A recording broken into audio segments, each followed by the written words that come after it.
Hey guys, welcome back. Today we're out at the range with a Radom produced P64 9x18 Mk12 pistol. This is a Polish service pistol. The handgun was developed in the 1950s. It went into service in around 1964-65, and it actually continues on in service to some degree to the present day, although it's been replaced by more modern handguns.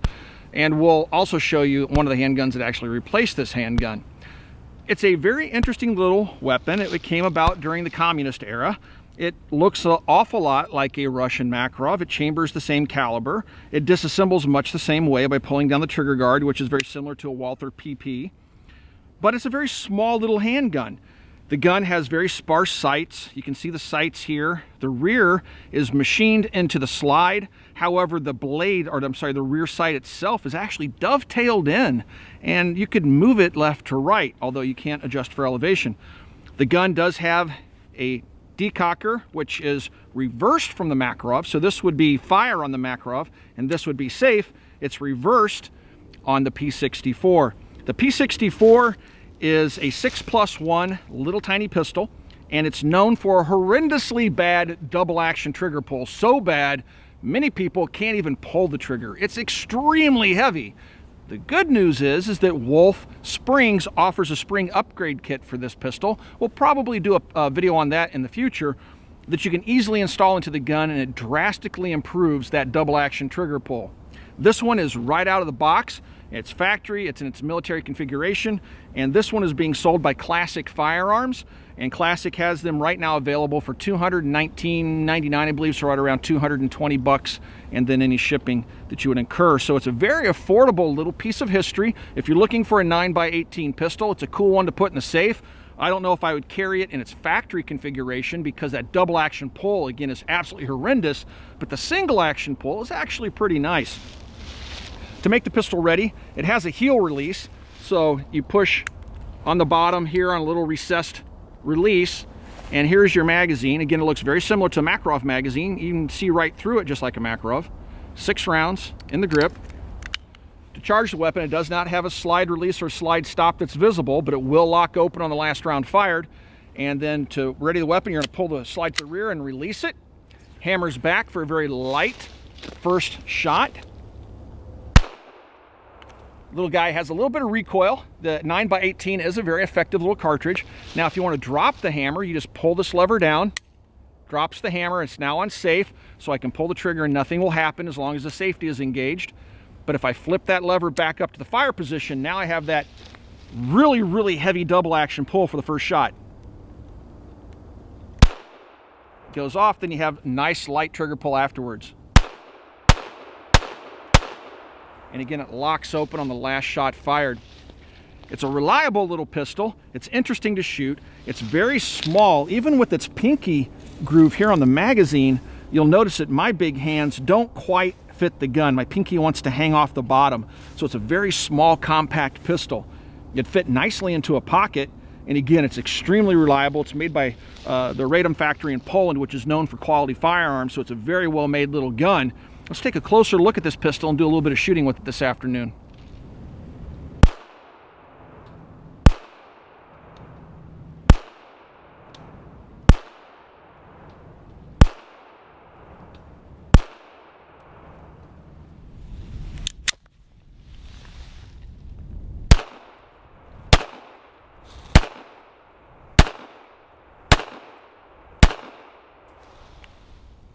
Field stripping the P64 is just like field stripping a PP or a Makarov or anything like that. It's very simple.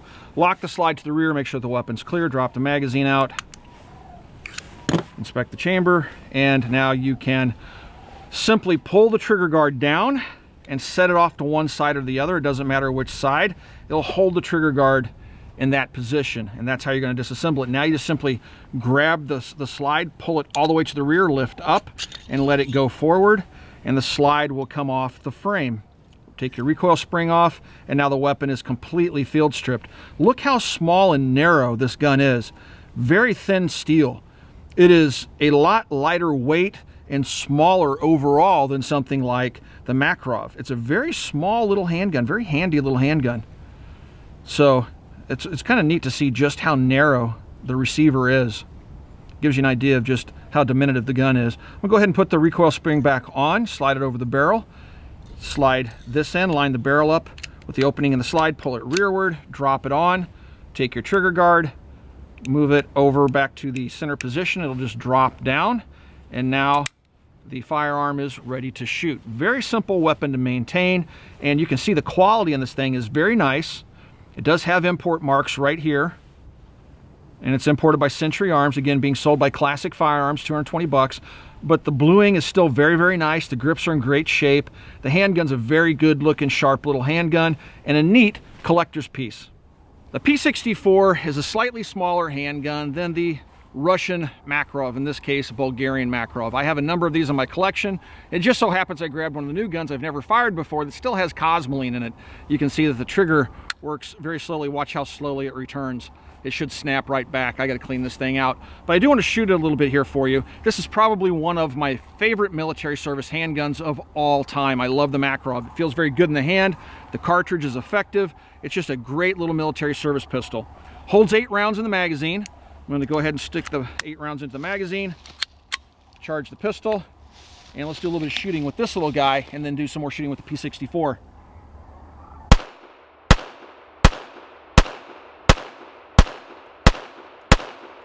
Locks open on the last shot fired. You do have a slide release as well, so you can just stick another magazine in it, and it has that reversed, if you will, hammer drop safety and trigger safety.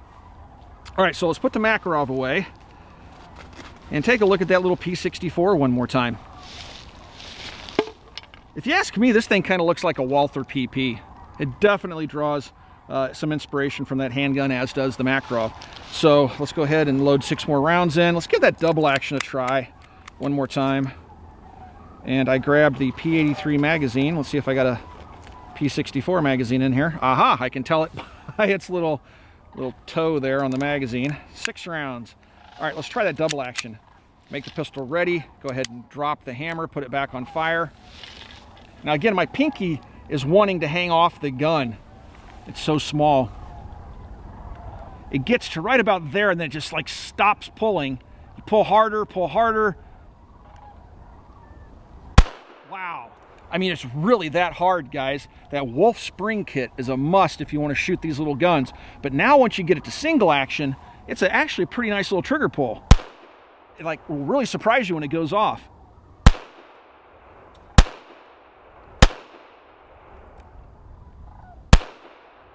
All right, so it does have a little bit of trigger slap to it, probably due to the small size of the gun and the cartridge.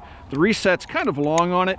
It's not a match handgun by any stretch, but as a self-defense weapon, it's going to serve the purpose. I, again, can't stress enough, you'll probably want that Wolf spring kit, and I think they're less than 10 bucks. I probably will go ahead and order that kit, and we'll do a follow-up video with the gun. This is the Radom P83. This is the handgun that replaced the P64. It's a much bigger handgun. It has many of the same features, although it has added some features. This one has a slide stop and a slide release. If you take a close look, you'll see texturing on the top, which means it is indeed intended to be pushed down, so you can have a good texture on it, but you can also push it up and lock the slide to the rear. That is a feature that is absent from the earlier P64. You can see it does not have a slide release or a slide stop. You'll also notice that both of these weapons are in the fire position. The newer P83, which I'm holding here, actually reversed the position of the lever to mirror that of the Russian Makarov. So they went from a Walther type safety to a Makarov type safety in terms of the position. So that had to be confusing to the troops that used it because it's a completely different manual of arms.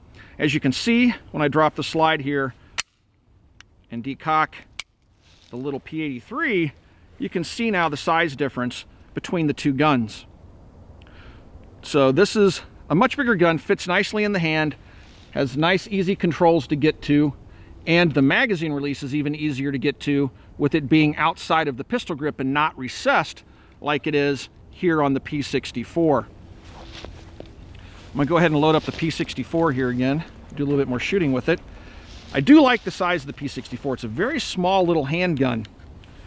Now I would imagine if it was being used by troops, if they were carrying it ready to fire, they would probably carry it with the hammer down. And if I was carrying the pistol, if I did not have a Wolf spring kit in it, I would bring the pistol up, cock it, and then use it semi-automatic just to get around that horrendous double action trigger pull.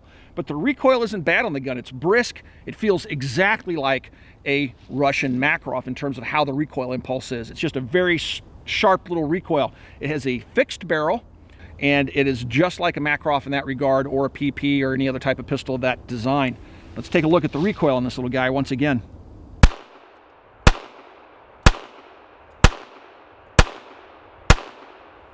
So it shoots pretty flat, but it does have a really brisk recoil impulse. You'll feel it right here in the web of your hand. It's just a small little gun. Again, the 9x18 is not a PUD cartridge. It's a very effective military cartridge, and modern day loads are available for it. If you do choose to carry a pistol like this, or the Makarov or the P83, you can get Hornady Critical Defense, for example. They do make modern loads for it if you so choose to use those types of modern loads versus a ball round. Now let's take a look at the newer P83. Now, instead of only holding 6 rounds in the magazine like the P64, this one holds 8 rounds. But again, it looks very much like a Makarov. It will not fit in the Makarov's magazine well, but again, you can see right through the magazine. You can see the rounds. You insert it into the pistol like this. It has a little lanyard loop down here. Again, a much easier to get at magazine release as I drop my magazine. So it's a little bit easier gun to use. You can also see it fits my hand completely. My pinky is on the pistol. Now I'm going to go ahead, charge the weapon, decock it, and now I'm going to fire it from double action. Much lighter double action. I have done a video on this gun in the past. All right, so then you can drop the magazine out, put a fresh magazine in, hit the slide release, and start shooting again. So again, a neat little pistol.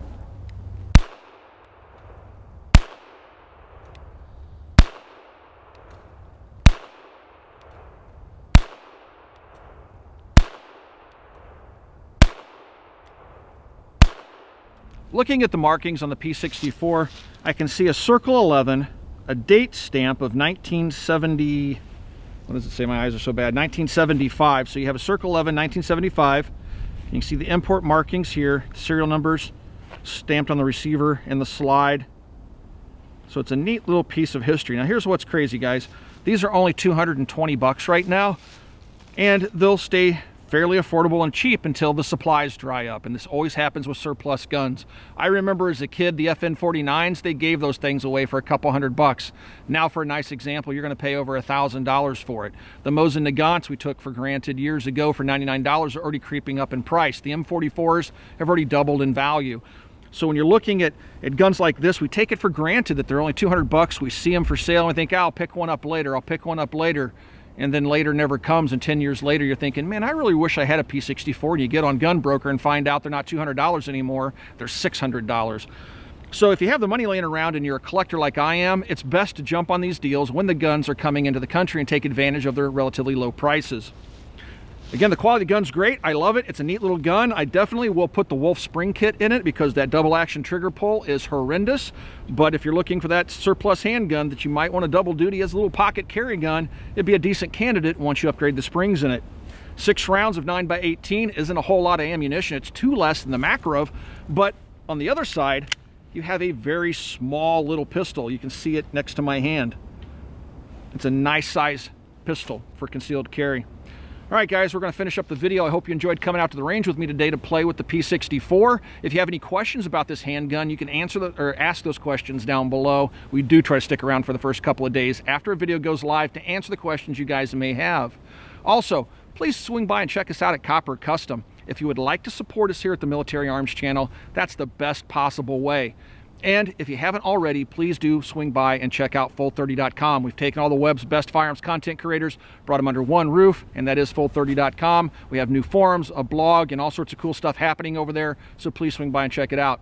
All right, let's run the last 6 rounds out of the P64 and go get something to eat. Thanks for watching, everybody. Thanks for all those years of support. We'll talk to you guys soon.